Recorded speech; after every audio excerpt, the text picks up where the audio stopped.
seminar for this August 29. It gives me great pleasure to introduce to you today Associate Professor Fiona Charlson.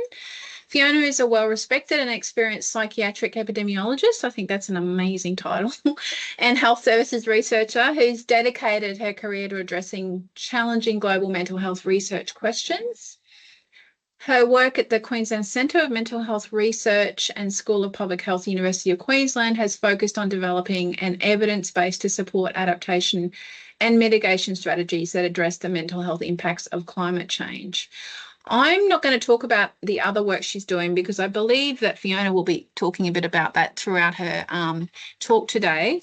I just wanted to extend a welcome to everybody here. Thank you for coming along. In order to allow us a free flow from Fiona, if you can just hold your questions till either at the end where you can either put your hand up or we can take your question from the chat. But if you have a question throughout, you could pop it in the chat as you are prompted to do that via the presentation. So Fiona, how long will you basically be talking for? It's a bit hard to say. I haven't timed it. Maybe 30 to 40 minutes. Yep. And then we'll have some Q&A. So plenty of time to have some discussion and ask questions of Fiona, and we can have a chat about the work that she's doing. Would be wonderful. So without any further introductions, I will pass it over to you, Fiona. Thanks. Okay, I'll just share my screen here. How's that looking for everyone? Great. For me. Fabulous. All right. So thanks for that introduction, Shannon. As you said, I'm Associate Professor Fiona Charlson. I work at the Queensland Centre for Mental Health Research. And I founded and lead a mental health and climate change research network, which I'm going to spend quite a bit of time talking about. So I'll hold off on that. I just want to begin. Oh, sorry, no slides moving. There we go. With acknowledging the traditional custodians of the lands on which we live, meet and work, and pay our respects to their elders past and present. The First Nations peoples of our region have lived and practiced their cultures and have cared for country since time immemorial. We recognise that respect for traditional knowledge and promoting the rights of First Nations communities must be at the heart of responding to the climate crisis. I'm just going to start with a little bit of an overview about the impacts of climate change on mental health, what we know, and a little bit about what we don't know. But I'll just start by saying that the impacts are really quite far-reaching and complex. And we know from the literature that there's these sort of primary, secondary, and tertiary impacts of different climate hazards and risks on a range of mental health outcomes. There's the ones that we probably think about immediately. These are the, sort of really extreme weather events like fires and floods and cyclones, and something we don't think about maybe quite so much is heat. But we've also got these secondary impacts, which are a little bit more chronic, a little bit more sort of less dramatic, shall I say. They happen over a longer time, so we sometimes don't sort of visibly see these, but these include drought, sea level rise, the land degradation, and air pollution, physical health, which has a very tight relationship with mental health and really can't be separated actually, and water and food security. These have all been linked to mental health repeatedly in the literature. And then what's actually a really important group in terms of probably the most important group in terms of mental health are these tertiary impacts, which are kind of more distal complex pathways, and include things like displacement and migration, which can lead to a loss of connection to land, health system pressures and reduced access to mental health care, reduced economic productivity, agricultural losses, reduced financial security, strain on community cohesion and social capital, loss of nature spaces and connection to nature, and conflict and political instability. So that's not an exhaustive list, but there's some examples from the literature. We have evidence of these being related to or being sort of driven by climate change and having significant associations with mental health. I'm just going to do a case study of heat because heat is a particular vulnerability for Australia. And the mental health impacts of heat are very significant, potentially impact many more people than some of the other direct impacts, such as floods, fires, cyclones, and droughts. All types of mental health emergency department presentations have been shown to go up during extremely hot days. There's studies showing an increase in self-harm and suicide. There's also research showing increased psychiatric-related mortality. And we know that certain psychotropics, particularly antipsychotics for severe mental illness, increases the risk of heat stroke and death associated with high temperatures. We also know that heat increases the vulnerability of the brain to toxicity from substance abuse. So what about the types of mental health outcomes that are being impacted? And there's really a spectrum and a wide, diverse set of mental health outcomes that have been shown to be impacted in the literature. What's probably most studied and appears in the literature most commonly is a concept of psychological distress. So this could be termed subclinical conditions. It might not meet clinically significant thresholds. It can also be sort of not necessarily pathologized in that it can be quite a normal response. But often this, if it's a prolonged state of psychological distress, it can really have significant impact on functioning. Then we've got clinical disorders, including trauma-related disorders, PTSD, acute stress disorder, depression, anxiety, and as I mentioned, self-harm and suicide. Then we've got sort of a cluster of sort of environmental or climate-specific constructs such as climate anxiety, solastalgia, eco-grief. There's quite a few of these terms that exist. Important group is the exacerbation of pre-existing mental illness. And one group that we can kind of think about are those people who are taking antipsychotics to treat schizophrenia and other psychotic disorders, where heat and other climate hazards can exacerbate those conditions. We've also, as I mentioned, got psychiatric-related hospitalisations and even deaths.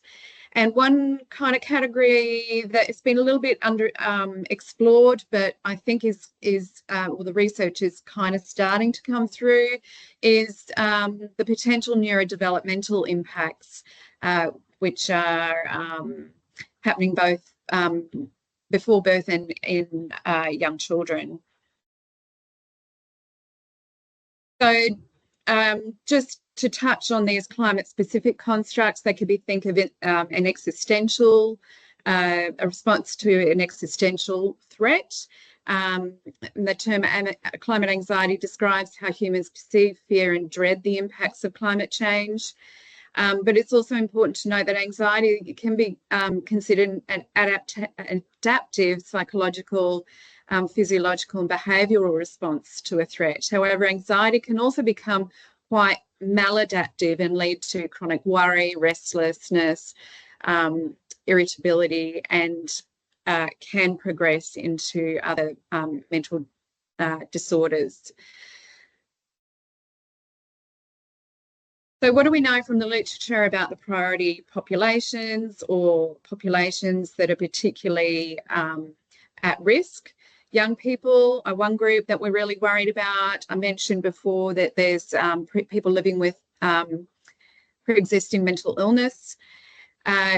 There also seems to be disproportionate impacts in low and middle income countries, remembering that climate change is a real driver of inequities. So where we see inequity in health and other factors, we're seeing disproportionate mental health impacts as well. So that's low and middle income countries and also small island developing states. First Nations people, both here in Australia but around the world, and farmers and fish people have been studied in the literature as well. So the research gaps in mental health and climate change are really large. Compared with other health areas, social and emotional wellbeing or mental health and wellbeing and climate change has really not received the same amount of attention.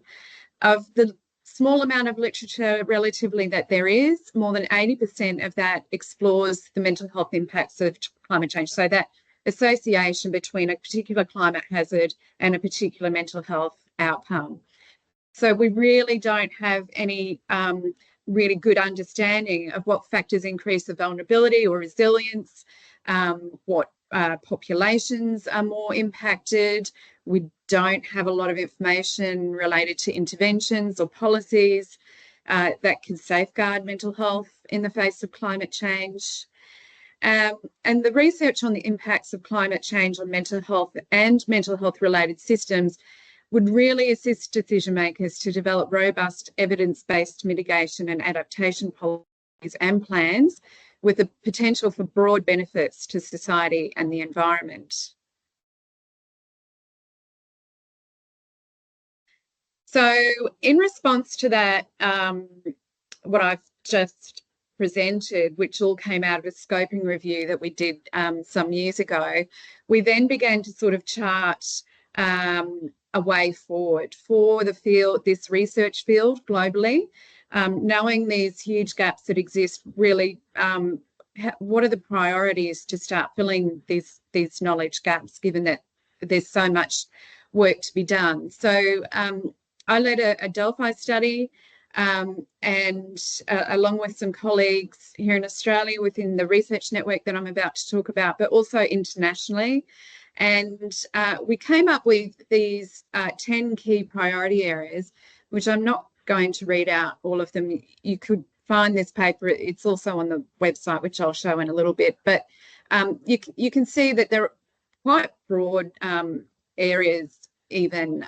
There's a lot to unpack within these priority areas. But this was really the first roadmap that we had for navigating the field in terms of what research should be done, needed to be done, and what people felt was most urgent and needed. So around the same time that we were doing this foundational work to map our way forward in this space,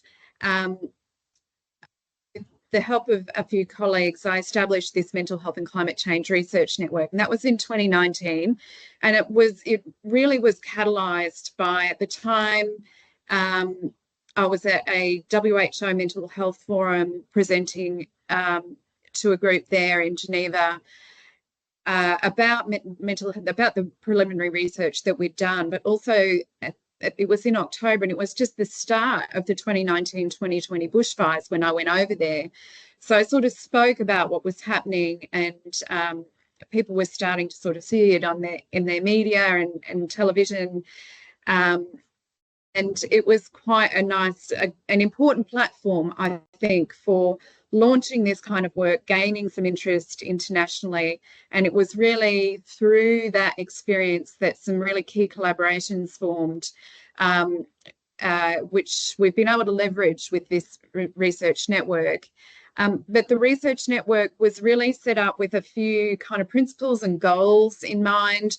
It was really, we really wanted to respond to some of the queries that we were getting from government and industry. They were looking for solutions. There were these terrible climate-driven disasters that were happening, but people within the recovery space were really grappling with what to do, what was the most effective mental health solutions. So we really wanted to partner with end users. We wanted to coordinate and expand research activities with the university and these various partners. It was really a transdisciplinary exercise in bringing together expertise from a whole really diverse set of disciplines, including health economics and social sciences and biological sciences, earth and environmental sciences, public health, etc., etc. So it really was about bringing people together that had never worked together.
Sorry, guys. Let me just set my slides up again.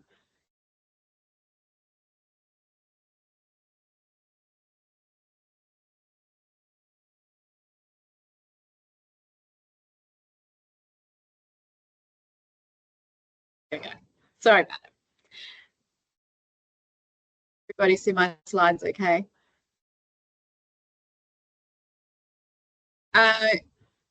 Yeah, and as I was saying, this is really the first, to bring together a critical mass of research within this growing area of concern. So it's really to try and build some capability and capacity within the space, which was very, very small at the time. So this network it's still the first and only transdisciplinary research network in Australia, and it's really the first and, to my knowledge, really the only one internationally as well that has these goals and operates in that transdisciplinary way.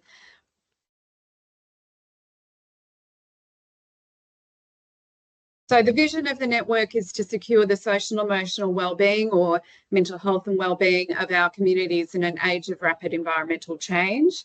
And our mission is to be a national hub for transdisciplinary expertise, where researchers and stakeholders come together to co-design and conduct innovative research to improve mental health outcomes for people impacted by climate change. We established some research priorities, which were largely drawn from the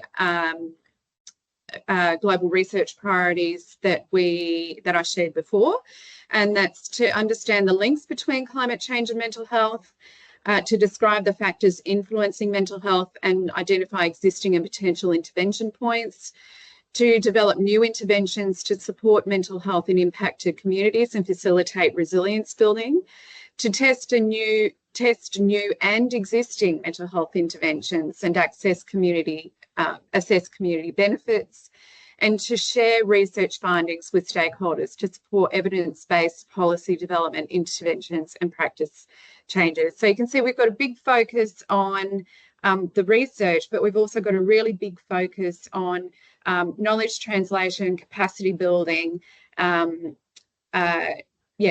policy and practice support as well. So these are some of the benefits that our membership get. in fact, all you need to be is an active researcher in the space to become a member of the network. And these are sort of some of the things that we try and do. We're a little bit light on funding at the moment, so we're not quite as active in some of these spaces, but we're still very able to do a lot of this, which is networking, connecting, promoting collaboration, mentoring, grant development. We have a strong HDR cohort, etc. I probably don't need to spend a lot of time on that. So this is how we are sort of structured. We are connected and partnered with a lot of stakeholders, as I've mentioned before. And these are kind of some of the sort of the groups that some of those stakeholders fit in with. We work with a lot of not-for-profits, governments, a lot of research partners, professional bodies. So we've worked with various health professional peak bodies. We've worked with federal government to develop policy. We've worked with state government members, community members and lived experience. We've also done some work with training and education development. And in terms of the network, we kind of broadly, whilst the network is just researchers, a key strategy for us is to kind of have those two partnering out to two key groups, which are our end users and other collaborators from other research institutions, both nationally and increasingly internationally as well. And we are governed by a steering group. I'll just kind of highlight a few of these kind of current and past projects. There are some projects going on involving young people. There are projects and looking at climate anxiety. There are some community-led sort of community-based projects looking at what constitutes and what is sort of predictive factors for community-led efforts in various places around Australia, but particularly the Northern Rivers. Connecting climate minds, I'll talk about in a moment. We've done and doing more projects involving system dynamics modelling, which is really trying to understand and describe that whole system of how the complex causal pathways, how climate change is impacting mental health in communities. We're doing some policy review work, etc. So I'm just going to spend a little bit of time talking about connecting climate minds. So this is a global project which has just kind of completed its main objectives, but it is an ongoing program. It was funded by the Wellcome Trust. It was led by the Climate Cares Group, which is situated in Imperial College, London. And this project was structured with hubs in each of the 7 Sustainable Development Goal regions. And I was the convener for the Oceania region. So this was great timing for us because it allowed our Australian network to really expand and gain reach into other parts of Oceania. The two main parts of this were to create an inclusive research agenda and to connect communities of practice, to really kind of bring together not just researchers in this project, but also practitioners and decision makers. So it's kind of an extension of what we'd already been doing here in Australia, and it gave us a an opportunity to expand into Oceania, but in other regions of the world, they were kind of able to sort of get started on some of the work that we had already been doing here in Australia and were quite well advanced on. And as an output of that was that sort of third part of the puzzle was to really develop some actionable resources. And there is a global online hub, which I'd encourage everyone to have a look at. It's really great. You can use that QR code there to get to that.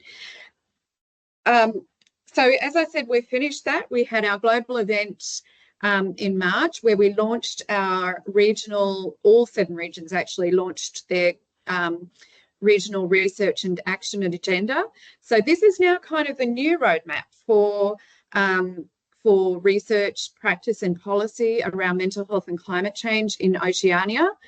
And all 7 of those regional research and action agendas have been sort of unpacked and merged, I guess, into a global research and action agenda for climate change and mental health. And that was launched last week. It's now widely available. So this was the region that we represented in this project, and we were very lucky to be able to find people who were wanted to talk about were either research, policy, or practice from a lot of these very tiny islands scattered across our the Oceania region. We had very good co-conveners in New Zealand as well at the University of Auckland. So definitions was really important in this project because the Western concept of mental health doesn't carry in a lot of cultures. It is a very Western concept. So by mental health, we took this approach of by mental health challenges, we really mean thoughts, feelings and behaviours that affect a person's ability to function in one or more areas of life and often involve significant levels of psychological distress. In Oceania, we chose to use the term mental health and wellbeing in our research and action agenda to encompass a more holistic understanding and culturally relative definitions relevant to the communities in this region. And by the experiences of the effects of climate change, we mean firstly, experiencing direct impacts of climate hazards, such as those more frequent and intensive events. And secondly, experiencing disruption to the social and environmental determinants of good mental health, such as being forced to move, not being able to access food or water, losing livelihood or homelands, or disruptions to cultural practices because of climate change. And that kind of links back to those primary, secondary, tertiary impacts that I showed in one of the very first slides. So the objectives of the research and action agenda were to identify priorities for research, to identify what's needed to conduct and translate evidence into policy and practice, and to thirdly, build our understanding among researchers, funders, policy experts and other disciplines actually in furthering climate change and mental health research and equip them with these clear and actionable priorities. The methodology of this project, I'll just touch on very briefly. It was roughly a year-long project by the time that the regions got up and running. It started with the global team doing some scoping and framing. There was quite a lot of scoping and context setting. So this was a very, very intensive consultation-based project. So we started by right off the bat getting lived experience perspectives, scoping the literature, doing some climate hazard mapping across our region, key informant interviews, and we also did some surveys to really kind of set up this project in the way that it would be meaningful to people and have the most benefit for people. So then we conducted 2 dialogues with 50 experts across the region. It was representative as much as we could of the entire region, both gender, and other diverse aspects, we made sure that we had as much diverse representation as we could. So we had that first dialogue where we analysed and really kind of started to synthesise those draft research priorities. Then we came back to the dialogue 2 with what we thought we'd heard from the draft, from the first dialogue with those draft research priorities, and did a little bit more refining with the same group. And we also fleshed out some more action items. So what were those pathways for implementing this research agenda? Throughout and after that, we also did some more surveys. We did some more one-on-one consulting. We were heavily guided by our lived experience group. We also had a youth advisor. All of that work then went into our regional research and action agenda, which we took to the global meeting. As I said, that took place in March. So these were some of the nice things that came. We had a cartoonist, which was really lovely. And these were some of the visual representations she captured of what she was hearing in these dialogues. So the first one there is from the Pacific Island Voices, that this huge climate event is coming, and they're sort of, you know, being forgotten and swamped by these really large developed nations' voices. Then there was one from Australia where instead of having the fire rating, we had the mental health rating. And this was in relation to people working on the front line or being involved or more exposed to the climate crisis directly. And so this sort of was talking about burnout that can happen. Yeah. We had a visioning exercise, which was really great at the beginning of the dialogue. And this was what we asked people to envision what would be a success of our field in 50 years' time. And what came out of that was we heard equity, engaged and supported families and communities, and value of Indigenous knowledges and climate justice for all of our peoples. So what was in the research agenda?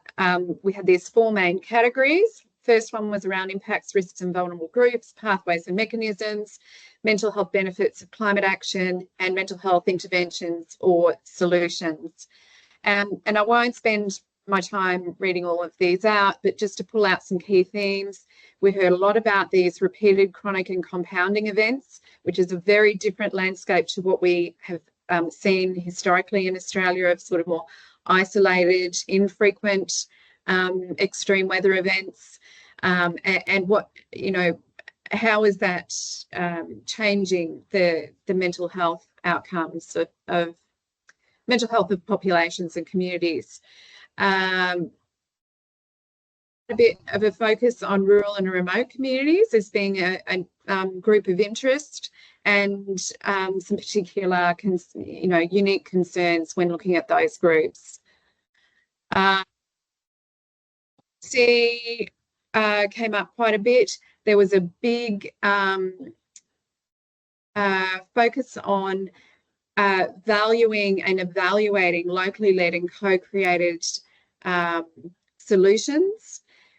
We talked about, or we heard about, the importance of and need for exploring nature-based solutions more.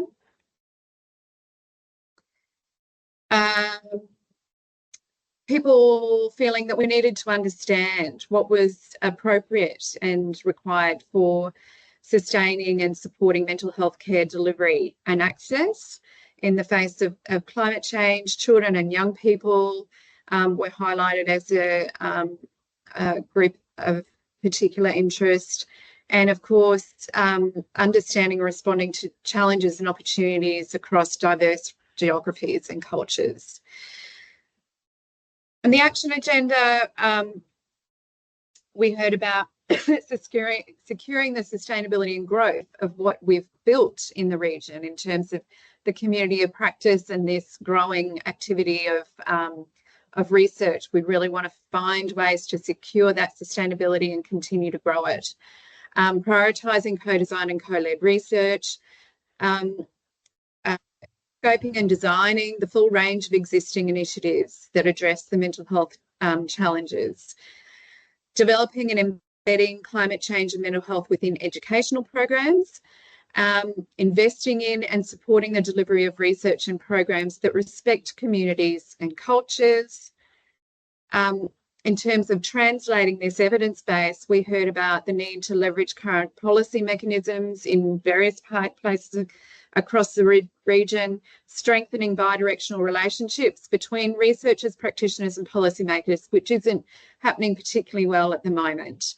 Around creating knowledge sharing pathways. How can we synthesise and disseminate our knowledge better? And how do we engage priority groups better within the decision-making processes? So I'm going to finish there. I sort of talked for about 30 to 40 minutes. And I'll just hold that there for a minute in case you want to grab those QR codes. One will take you to the Climate Change and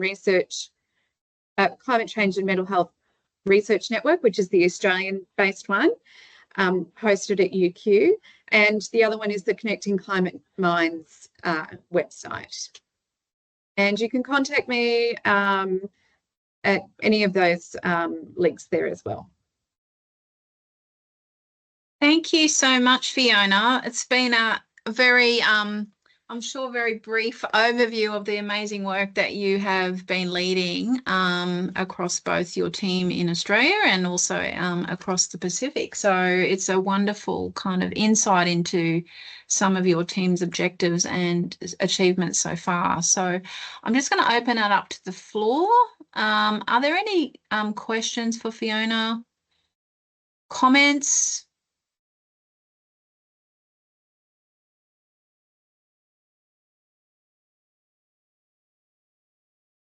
Anything in the chat? If you're shy or you don't have good access to your microphone, you could put something in the chat.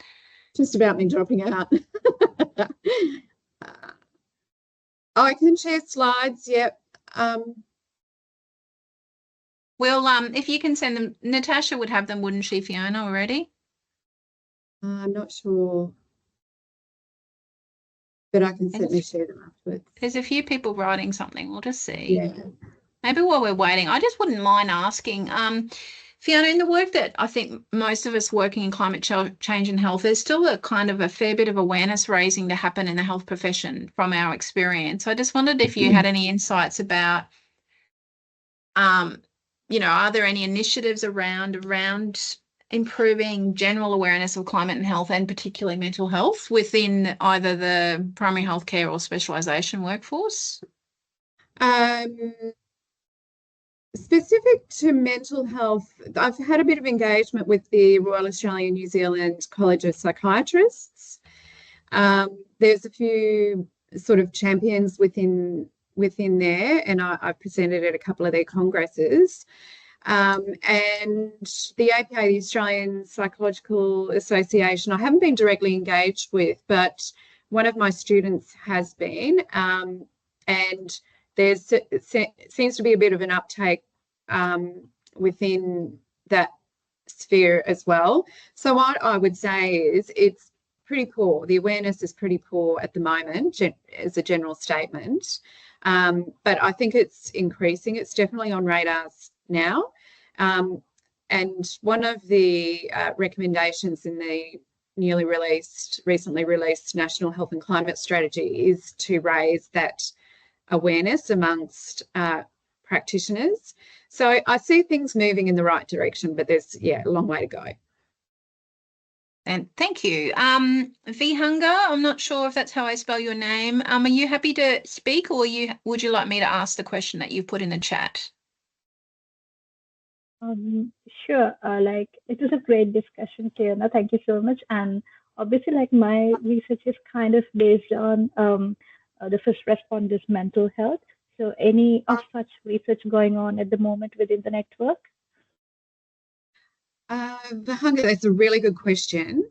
I'm not personally involved in research with first responders, and there may be something happening within the network that I'm not aware of, but I do think there are groups in Australia that are working on that. I think it's been highlighted as a bit of a priority group, and there was some funding that went to that. So I think I'm not 100% sure it's within the network, but I think there is. I'm fairly confident there is research going on to the mental health of first responders. Yeah, sure. Great. Thank you. Thank you. I'm just checking. I think, Wade, you've got a question there. You happy to ask? Yes, I can ask it. Thank you, Fiona. You mentioned that the way that we conceive of mental health in Australia is a little different to how it's done in other places throughout Oceania. And I was just wondering if our conception of what climate change is and our understanding of it differs across the region as well. And are we equipped and are we doing a good job of kind of managing that discussion throughout the regions as well? Yeah. So this is particularly relevant for mental health, I think, out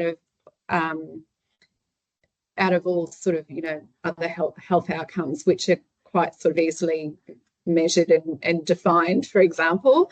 So mental health, I've been in this for 16 years and it's always been a really kind of, what's the word? A grey area of how you even measure mental health. As you know, Western psychiatry, way back when it sort of came up with these classifications of mental disorders with very specific criteria, very specific symptoms, and that's all good and well. But it's not always relevant when we think about, particularly when we're thinking about wellbeing in the context of the environment and climate change. There are those, and they're useful to a point for sure, those disease classifications, but, as soon as you sort of move out of Western approaches to medicine and different cultures, that all goes out the window, and the conceptualizations and the frameworks that we've been grappling with, particularly in the Connecting Climate Minds project, it just doesn't translate at all. So I'm not going to sort of pretend to be an expert on all those cultural conceptualizations, but yeah, just to say that it is much more a holistic approach in many cultures to the whole body, and not just the whole body, but the body is intertwined with the environment. So very difficult to sort of put that Western lens on it when it's not culturally appropriate. Yeah, and I guess what I was trying to get at is that the way we talk about climate science in the Western world is a bit different too. No one lives a mean, average, an annual temperature, but that's what we talk about.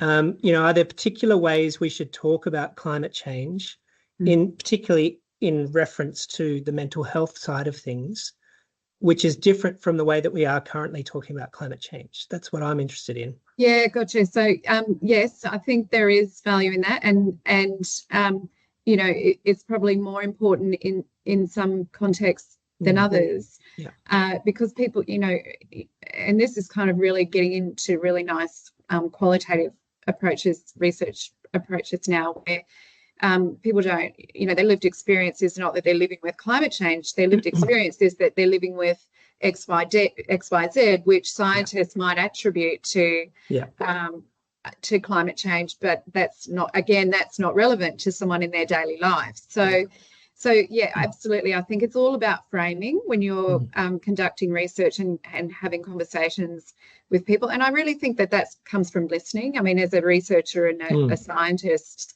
you can in the back of your mind, you know, you can link what they're saying. You can link what they're saying to the science and climate change, or on the other side to mental health. But using those terms and that framing is not going to help you in communicating with communities. Great, thank you. Yeah. Thanks, Wade. I know Ross has made a comment. Ross, would you like to speak to your comment?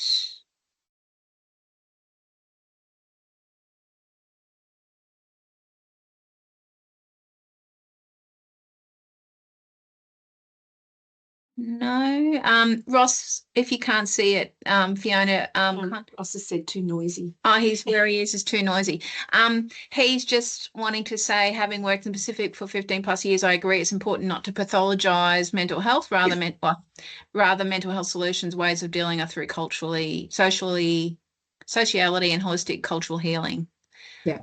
And I mean, I would add that we should be probably learning from that type of way of thinking. Absolutely. As a public health practitioner, that it's not all a medical model of everything we do from a health perspective. So, Heber is also typing. Sorry, you haven't finished yet. Did you have your hand up, Heber?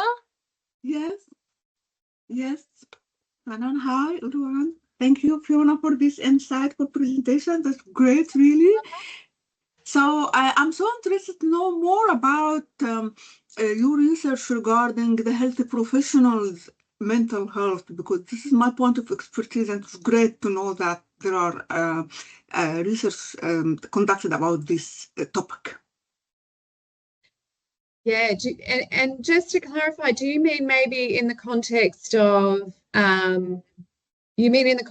climate change and that additional pressures that it's putting on the health system? Yes, please. So it's a really under-researched area. I'm not aware of any research specifically looking at the mental health of health professionals and health service providers in terms of how climate change is maybe impacting that.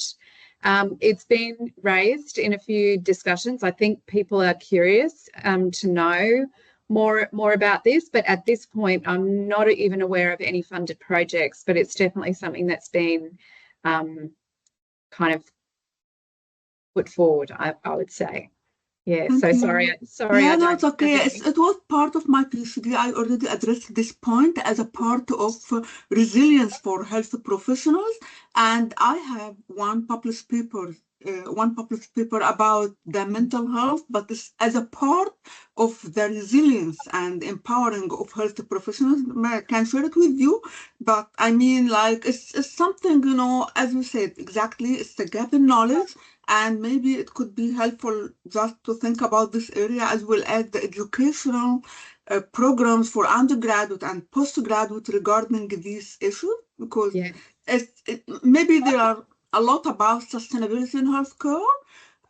However, mental health, resilience, or well-being, I think, is underestimated in the educational curricula. So, I mean, like, yeah, it's really gap in knowledge. Thank you so much for that. I think you're absolutely right. Thank you for raising that. Thank you. Thanks, Heber. Have you got any questions? Maybe about journalism. I've got Monique here, a colleague at Griffith. Maybe you can. Sorry, no one else has introduced yourself, but since Monique's here with me, she's lucky enough to be here. I'm from the School of Humanities, Languages and Social Sciences and teach into the Bachelor of Communication program, Fiona. Thanks. Well, it's a lot to take in a short period of time, an amazing project. I just wanted to ask you about because I don't think you specifically mentioned journalism and the role of journalism and mental health in relation to climate change, and sort of obviously that's comes into the research, the sharing of research information and findings, but there's also kind of a function there too of a community, you know, public service function as well. Yeah, absolutely. So the way that media communicates climate change was actually, and how that might impact mental health was something that came up in that original Delphi study that I presented, but I didn't sort of gloss over. It was actually in one of those key priority areas. And it's been raised by colleagues in communications before. And I think it's, anecdote. I'm not aware of any research, but anecdotally, I mean, I think it makes complete sense that there is a strong role of media here in the way it communicates, what it communicates, and it definitely has a really good platform to do it in a good way and have some impact. But I'm not aware of actually any research being done in that space. It doesn't mean it isn't. It's just that I'm not heavily connected with anyone that might be. So I don't know if that answers your question or not. No, but it's interesting too that the absence of work in that space, and the also just on that as well, sort of stepping to the side from that, is because you've talked about framing. Obviously, that's a key component of successful communication. But I'm also wondering about the role of narratives. And I know the group at Monash, sort of led by Mark Davis, are doing a big study on antimicrobial resistance and looking at the impact of narratives on how people think about and learn about antimicrobial resistance, but also how they might be persuaded to think about it. So I was just wondering if narratives has come up in your work. No, but I think I met Mark Davis in Melbourne at a workshop recently, and his communications expert, I think. He's no, if it was at Melbourne University or there's a Mark Davis at Melbourne Uni. No, and there's one at Monash. Oh, it was run by Monash. I think it was this guy. Anyway, I see where you're coming from, and it would be great to have some dedicated research in that space. So, as an example from my own personal experience, the first few years of trying to get this network together and kind of get the field a little bit moving, a lot of what I did was actually still, but not so much, but I spent a lot of my research time actually kind of doing advocacy work. And I spoke to, and there was a lot of media interest, particularly around climate anxiety because of the marches and what have you. And they all wanted to talk to me about climate anxiety in youth. And it was very kind of alarmist and, looking for that sort of attention headline, I guess. And I sort of, I mean, that was what was happening at the time. There were the marches, and there was, a big climate anxiety study that came out that I briefly showed before. So it was topical to talk about that. But soon after, I'm trying to sort of get journalists and the media to talk about the broader mental health impacts that I presented today, because they're huge and they're really diverse, and it's not just about panicky young people. Actually, a lot of young people are doing really great things, and yes, they have climate anxiety, but they're using it and they're coping with it very very well. Climate anxiety doesn't necessarily mean people aren't coping. So yeah, I mean, I'm sort of as just one person talking to the media, trying to get them to reframe it, but that's not a research, that's not sort of a research focus, that's but it could be a research focus. Yeah, thanks, Fiona. Any other questions? I'm just looking through the chat here. Lindsay shared a reference there for people to have a look at. Anyone else online would like to ask any questions? Connie. Hello, Connie. Hi, thank you, Fiona. Maybe this is off topic, but I'm curious how researchers like you cope with this mental health when you're researching on this topic. I'm more active in the Southeast Asia hub for the Connecting Climate Minds, working with Renzo and the Philippines group. But yes, so curious to learn from you.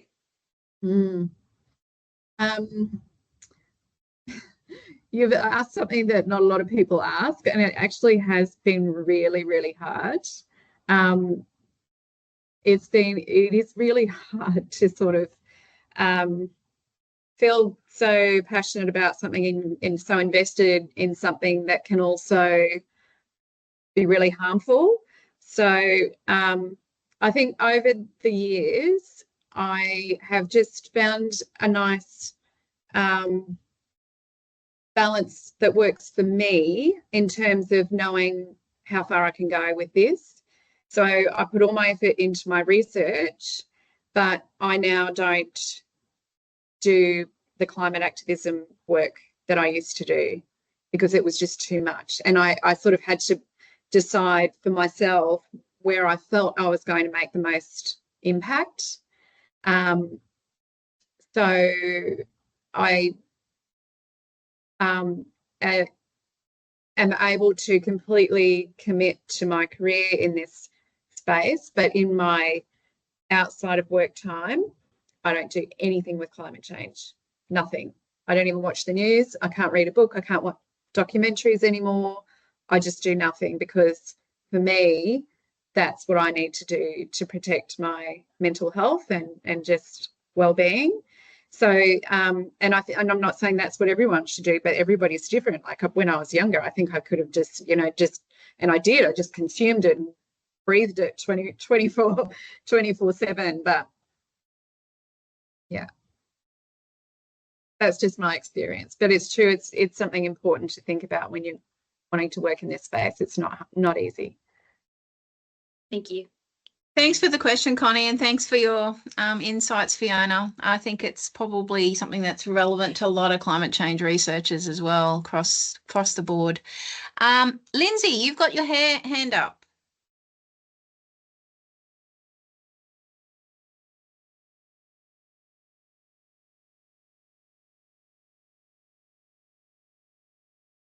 We can see you. We can't hear you.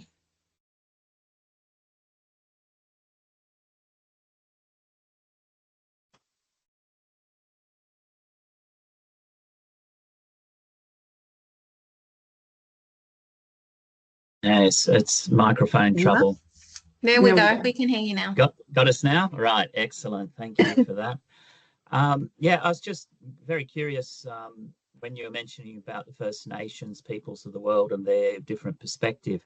How much do you think the frontier mentality that Western countries have had for years since colonialism, where you would fight the environment to overcome it in a battle kind of, and that culture of realizing that if you're fighting the climate, you're going to lose, comparing and contrasting that with the First Nations perspective of working with the climate and,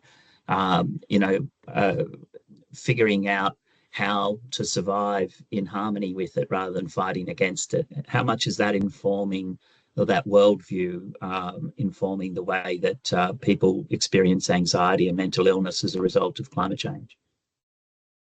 Thank you, Lindsay, for that question. It is something that I think is absolutely critical to addressing this. I think you are absolutely right. And this has been a learning process for me as well. And it just is so clear to me now that we need to stop. And I guess as a non-Indigenous person, I didn't even realise that we had this mentality of fighting the environment, managing land, and all instead of working with it and caring for it. And that is really interesting. I am aware of a young Aboriginal PhD student, and this is her work at the moment.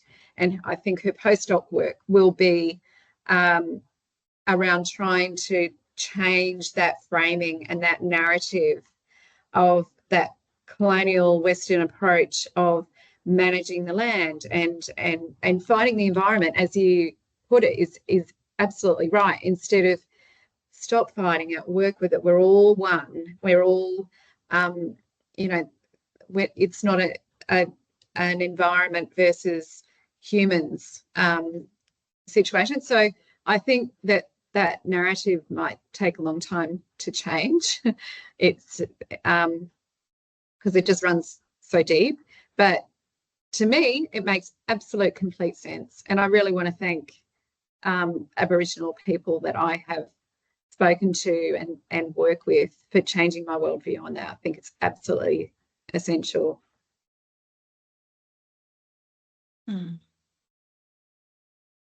Thanks, Fiona, and really thanks for raising that important point, Lindsay. Thank you. Just before, there's a few people leaving, and I just wanted to just flag something that's happening this afternoon. I'm just putting it, there's a meeting with Fiona. So anyone here who is a Griffith researcher or has access to the Gold Coast campus, we're having a meeting just to have a bit more chat about that research agenda from 2 till 3:30. I just wanted to pop that in the chat before people go away, if people are leaving. Everyone is welcome to come and ask more questions and have a chat to other researchers at Griffith who might be interested in working in this space. And from Fiona's very insightful presentation today, I think we can all agree there's a lot of work to be done. So it's nice to start having these conversations. So I've just put that in the chat. Are there any more questions or comments before we close?